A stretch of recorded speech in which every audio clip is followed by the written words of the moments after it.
Assalamualaikum warahmatullahi wabarakatuh. Eh, Katanya Indonesia sudah berkembang. Katanya sepak bola Indonesia sudah menuju masa kejayaannya. Apakah memang benar? Kita akan membahasnya selama 30 menit ke depan di channel Bicara Bola bersama dengan saya Ulul Fikri Sibuan. Pada kesempatan hari ini kita sudah kehadiran dua bintang tamu istimewa yang sangat populer di bidangnya. Kita akan sapa kedua bintang tamu tersebut satu persatu. Ada Bang Iza Mahendra yang berasal dari Tanjung Balai, seorang pengamat sepak bola yang sangat luar biasa. Selamat siang Bang Iza. Siang Bang Ulul. Oke, satu lagi ada seorang pengamat sepak bola dan juga pelatih dari Tangkwal United, Bang Raja Pasaribu. Selamat siang Bang Raja. Selamat siang Bang Ulul. Oke, jadi pembahasan kita pada siang ini akan berfokus pada apakah sepak bola Indonesia benar-benar sudah berkembang.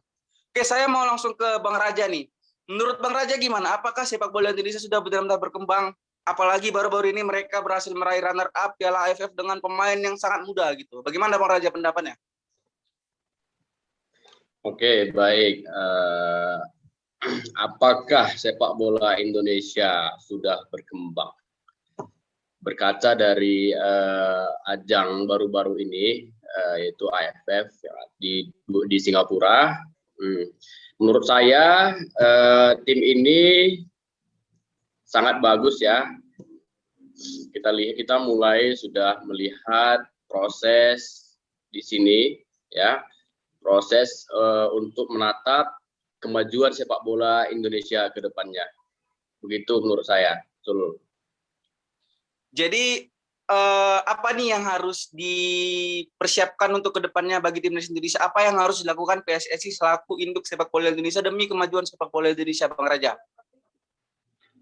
Jadi menurut saya PSSI itu juga harus mulai ya untuk membangun dari awal, ya kita katakanlah seperti pembinaan sepak bola usia muda. Nah, seperti kita lihat berkaca ke Eropa sana, kita katakanlah seperti Spanyol, anak-anak usia 5 tahun di sana itu sudah diajarkan sepak bola ya kawan-kawan. Anak 5 tahun sudah diajarkan sepak bola, walaupun itu dilatih hanya dengan masih tahap teknik dasar seperti bagaimana cara menendang bola, gitu. Di Indonesia ya kita lihat bahkan di Indonesia sudah berumur 15 atau sampai 20 tahun baru berkarir di sepak bola menurut saya. Jadi itu adalah sebagai tugas PSSI bagaimana cara membangun ya sepak bola dimulai dari usia dini. Begitu menurut saya. Kembalikan ke Bang Lul. Selanjutnya saya mau ke Bang Ija ya. Gimana menurut Bang Ija, apakah PSSI sudah melakukan tugasnya dengan benar dalam hal pembinaan pemain muda, pembinaan kompetisi maupun membuat tim nasional menjadi semakin maju? Bang Ija. Terima kasih Bang Ulul. Saya rasa PSSI itu mereka itu terlalu cepat mengubah regulasi dalam waktu yang cepat ya, seperti gonta-ganti pelatih, dan target mereka itu yang belum jelas, sehingga timnas muda kita ini kebingungan untuk mencapai sebuah target ke depannya. Jadi saya harap PSSI yang sekarang mereka itu menciptakan sebuah target yang jelas dan tidak mengubah regulasi itu dalam waktu yang cepat. Kita ini, Indonesia ini bukan langsung maju, kita ini perlu tahapan step by step, perlu proses untuk mencapai sebuah tujuan yang pas. Saya harapkan itu yang akan terjadi di tahun-tahun ke depannya. Terima kasih. Kembali Saudara Ulul. Jadi PSSI selama ini semacam salah dalam mengambil langkah. Begitu menurut pendapat Bang Ija tadi ya? Begitu Bang Ija? Iya, menurut saya langkah mereka itu terlalu cepat untuk mengambil keputusan. Sementara Indonesia itu sendiri bukan pemain-pemain hebat seperti pemain dunia. Kita ini masih pemain-pemain kelas-kelas bawah yang nantinya akan menjadi kelas atas. Tapi kita tuh harus mempunyai sebuah proses untuk mencapai tujuan ke sana. Terima kasih. Oke, kita ke Bang Raja. Belakangan ini PSSI sedang menggembor-gemborkan sebuah rencana untuk mengambil banyak pemain keturunan dari luar negeri. Bagaimana menurut pendapat Bang Raja? Apakah pemain keturunan itu memang harus dibutuhkan oleh timnas Indonesia, tidak perlu mengandalkan bakat-bakat negeri sendiri, atau bagaimana menurut pendapat Bang Raja? Silakan Bang Raja. Terkait pemain keturunan ini ya, kita berpatokan aja ya, sebaiknya ke pelatih. Apakah memang pelatih itu benar-benar menginginkan pemain keturunan atau bahkan pemain yang bisa dimanfaatkan itu harus keturunan?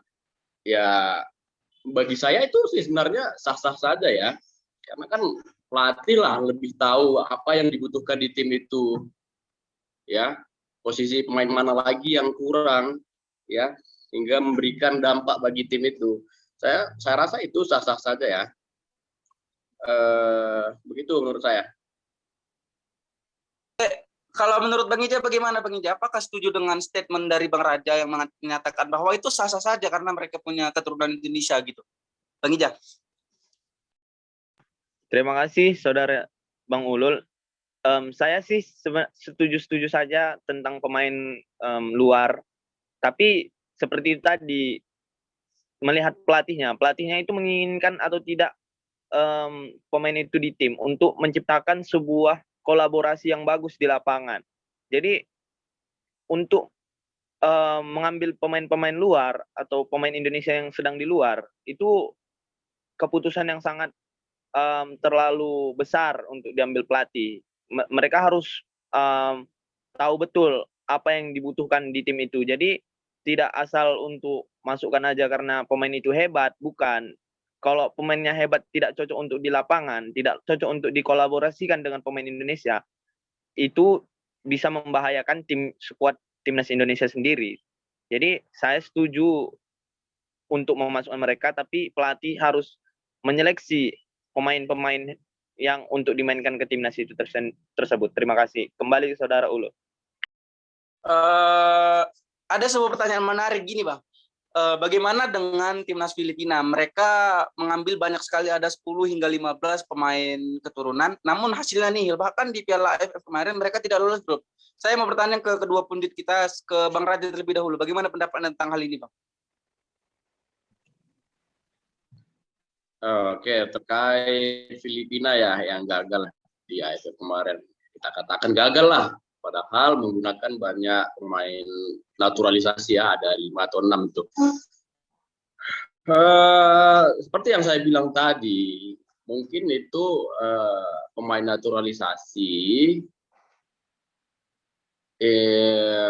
pilihan dari federasi, bukan dari pelatih begitu.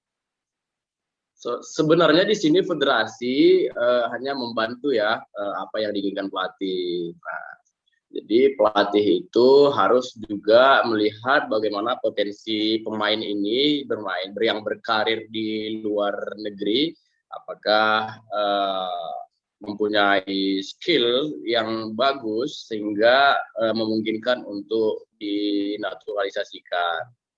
Begitu sih menurut saya. Bagaimana dengan Bang Ija? Jadi mengambil pemain sesuai dengan kebutuhan pelatih. Statement Bang Raja. Apakah Bang Ija setuju dengan statement tersebut? Tentang Filipina tadi. Bagaimana ya? Pelatih itu sebagai konduktor, sebagai yang mengatur di lapangan. Mereka itu tahu apa yang dibutuhkan, bukan federasi. Federasi itu hanya sebuah hal yang memang mereka tuh mengatur kita, bukan mengatur di lapangan. Jadi hal yang dibutuhkan di lapangan itu adalah hal yang dibutuhkan pelatih. Jadi pelatih yang tahu. Mungkin banyaknya pemain-pemain hebat yang didatangkan Filipina, tapi tidak cocok main di lapangan mereka. Mungkin ada yang pemainnya sprintnya lebih cepat daripada pemain-pemain yang lain. Itu tadi, dibutuhkan kolaborasi yang pas untuk menciptakan sebuah tim yang hebat. Dan pelatih itu tahu apa yang dibutuhkan oleh tim itu. Terima kasih. Kembali ke Bang Ulo. Berbicara tentang pelatih nih, kita di sini sudah kehadiran seorang pelatih dari Tangkual United ya. Meskipun jam terbangnya belum banyak, namun dia sudah punya pengalaman. Jadi menurut Bang Raja nih, apakah Sintayong memang sudah tepat untuk Indonesia selama beberapa tahun ke depan? Apakah memang sesuai dengan kultural maupun gaya sepak bola Indonesia sendiri, Bang Raja? Menurut saya, Sintayong ini adalah, ya bisalah dikatakan seperti orang yang tepat ya. Kita lihat bagaimana potensi dia untuk mencari bibit-bibit pemain yang di AFF kemarin. Saya rasa sangat bagus ya, karena tim Indonesia itu yang dibawa ialah mayoritas pemain usia muda. Kalau nggak salah itu usia rata-rata 23,8 tahun. Nah, dengan perolehan kita mampu tampil di final Piala AFF itu adalah salah satu pencapaian yang patut kita acungi jempol pada Coach Sintayong, karena banyak yang mengucilkan Indonesia ya, banyak yang berpikiran bahwasannya Indonesia tidaklah masuk dalam salah satu unggulan di AFF, dan akhirnya kita mampu membuktikan itu sehingga kita masuk di final. Menurut saya itu sangat baik ya. Inilah pelatih yang tepat, bagaimana dia tahu betul kualitas di Indonesia itu, dia mampu membangun ya secara perlahan. Menurut saya jika pelatih ini dipertahankan 3 tahun, 5 tahun, atau 10 tahun kita bisa menjadi raksasa di Asia barangkali. Mungkin kita bisa menjadi kontestan di Piala Dunia nantinya. Saya yakin itu, kita harus optimis ya kalau tren ini dipertahankan. Gitu. Ngulul. Berbicara tentang target nih kan, target PSSI ke depannya adalah pada bulan Mei nanti timnas diharapkan dapat meraih emas SEA Games yang sudah tidak kita raih sejak tahun 1991 Manila. Dan bulan 6-nya adalah kualifikasi Piala Asia, di mana timnas ditargetkan untuk lolos ke Piala Asia. Bagaimana menurut kedua pundit kita? Apakah timnas memang sudah bisa untuk meraih target tersebut? Saya mau ke Bang Ija terlebih dahulu. Terima kasih Bang Ulul. Saya rasa sah-sah saja menargetkan sebuah hal yang tinggi. Namun kita harus berbicara sebuah hal yang harus dilakukan PSSI untuk mencapai hal tersebut. Yang pertama itu adalah kita itu harus memiliki pelatih yang mumpuni dan jam terbang yang banyak, juga fasilitas dan turnamen di mana tim-tim bisa berkembang di dalam kompetisi. Nah, PSSI harus menciptakan sebuah fasilitas yang mumpuni untuk tim-tim muda berkembang supaya mereka bisa beradaptasi di tempat-tempat yang tertentu di luar negeri, misalnya di tempat salju dingin atau di tempat yang hujan berair. Jadi fasilitas yang dibutuhkan mereka sudah bisa dapatkan dari PSSI. Jadi mereka bisa berkembang begitu pesat. Nah, yang kedua itu adalah kompetisi. Nah, sebelum untuk mencapai kompetisi-kompetisi yang sangat hebat dan tinggi, mereka harus dihadapkan dengan kompetisi-kompetisi yang rendah supaya mereka bisa berhadapan dan mental mereka terbentuk untuk mencapai sebuah hal yang sangat dibutuhkan. Mungkin itu saja, terima kasih. Kembali ke Bang Ul. Oke, bagaimana menurut Bang Raja tentang hal tersebut? Ya, menurut saya ini tadi berbicara soal target ya, apakah apalagi kompetisi terdekat yaitu Piala Asia lah kita katakan ya, yang baru saja kemarin di draw, kita di drawing kita berada di pot 4. Terkait target ini saya katakan lagi kita bisa saja ya, PSSI bisa saja memasang target untuk Sintayong agar lolos di Piala Asia. Saya rasa itu sah-sah saja, tapi perlu kita ketahui bahwasanya tim ini baru terbentuk ya, baru terbentuk 1 tahun ini ya. Jadi kita tidak boleh juga nanti kalaupun Indonesia tidak lolos, alah ganti pelatih lah, apalah segala macam, pelatihnya nggak becus. Itu nggak boleh. Itu kita timnas ini nggak boleh ya berkembang secara instan gitu. Harus kita ini sedang berproses lah istilahnya. Nah, jadi kalaupun nanti gagal tidak masalah. Seperti yang saya katakan tadi, kita timnas ini akan terlihat nanti, kalau ini dipertahankan, timnas ini akan terlihat nanti sekitar 35 bahkan sampai 10 tahun ke depan. Begitu menurut saya, Saudara Ulun. Bagaimana dengan kompetisi kita, Bang? Ini pertanyaan terakhir ya. Kompetisi kita katanya liga dagelan lah, liga yang nggak bagus lah, liga yang sawahan lah, apalah. Bagaimana menurut kedua penduduk kita? Apakah liga kita memang seburuk itu atau punya potensi untuk berkembang? Apakah sudah bisa untuk menyumbang pemain-pemain hebat ke depannya ke timnas gitu? Karena liga yang hebat akan menyumbang timnas yang hebat juga. Kita ke Bang Ija terlebih dahulu. Jadi masalah liga ini ya, saya rasa itu tadi, itu sebuah kompetisi yang untuk berkembang supaya kita bisa menghadapi tim-tim lawan yang mereka beraneka macam. Jadi itu sebuah proses untuk tim kita bisa menghadapi tim-tim lainnya. Mungkin itu saja. Terima kasih. Kembali ke Bang Ulul. Bagaimana dengan Bang Raja? Ya, terkait timnas kita ya, disebut timnas degelan.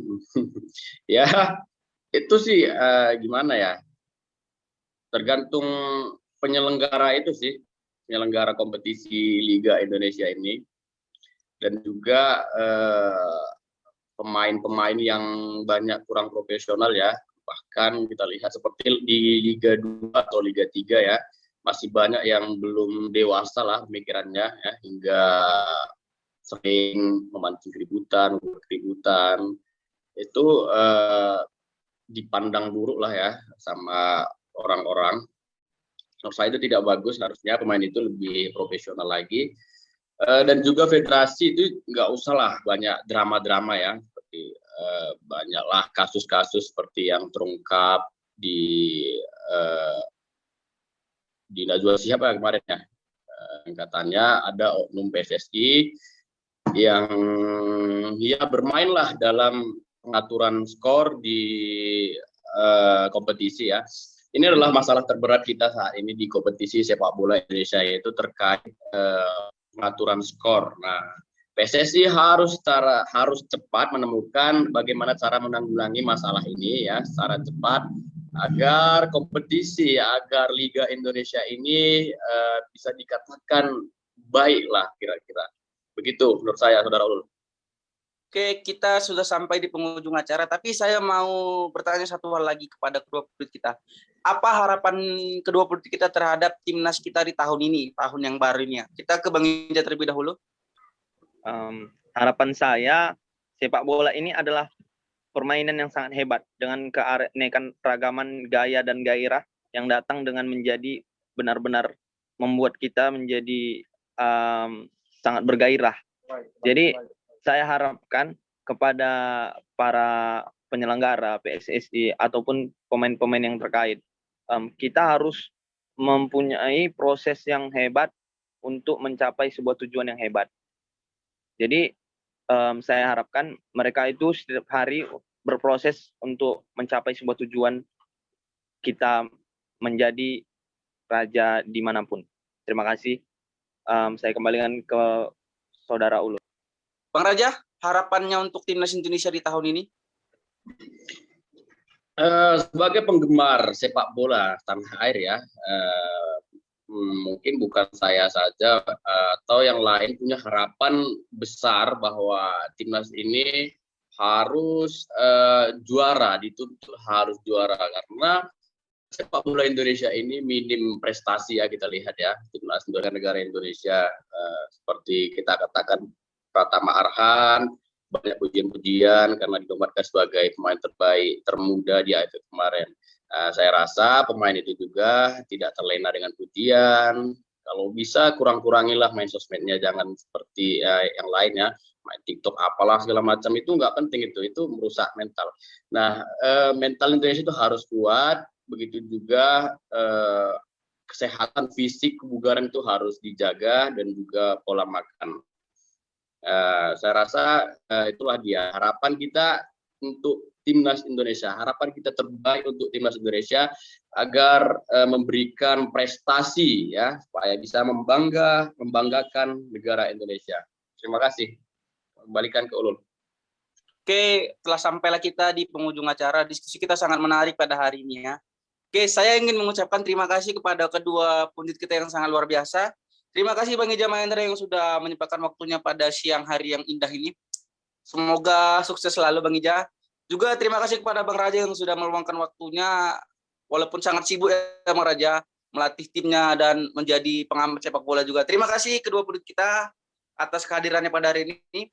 Demikianlah acara kita pada bicara bola edisi hari ini. Semoga penonton semua bisa mengambil manfaatnya dan membuang yang tidak perlu.